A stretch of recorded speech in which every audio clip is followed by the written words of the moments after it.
राकेश, दादी और उनकी सलाह। एक युवक की कहानी जिसे उनकी दादी ने जीवन को खुशहाल बनाने का अनूठा उपाय सुझाया। राकेश मेहनती लड़का था। ट्यूशन न पढ़ने पर भी उसके बहुत अच्छे नंबर आते थे। खेल कूद और अन्य गतिविधियों में भी वह बहुत तेज था। पर 10वीं की बोर्ड परीक्षा में उसे बहुत कम अंक मिले। वह बड़ी मुश्किल से पास हुआ। उसे समझ में ही नहीं आ रहा था कि यह कैसे हुआ। वह रोते हुए घर पहुंचा।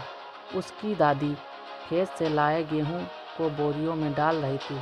उन्होंने राकेश से पूछा, तुम रो क्यों रहे हो? राकेश ने रोते हुए बताया कि बोर्ड परीक्षा में उसे बहुत कम अंक मिले हैं। दादी ने उसे सांत्वना देते हुए कहा, पर मेरे लिए तो तुम हमेशा अव्वल ही रहोगे। बताओ, यहाँ गेहूं की कितनी बोरियां हैं? राकेश ने बोरियों को गिनकर कहा, 10। पर इससे यह कहाँ पता चलता कि मैं पढ़ने में अच्छा हूँ? दादी ने फिर पूछा, 10 बोरियों में 40-40 किलो गेहूँ भरा है। कुल मिलाकर कितना गेहूँ है? राकेश बोला, 400 किलो।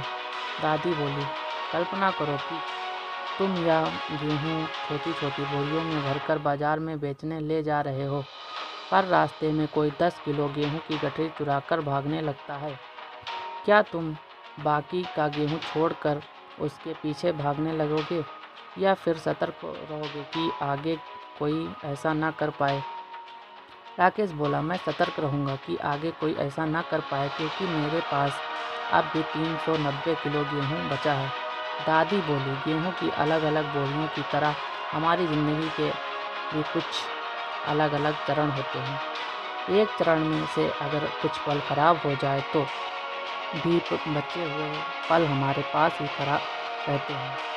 अब तुम तय करो कि कुछ खराब पलों के बीच पीछे भागना चाहोगे, या जो बचे हुए पल हैं उन्हें संवारना चाहोगे। राकेश का चेहरा खुशी से खिल उठा।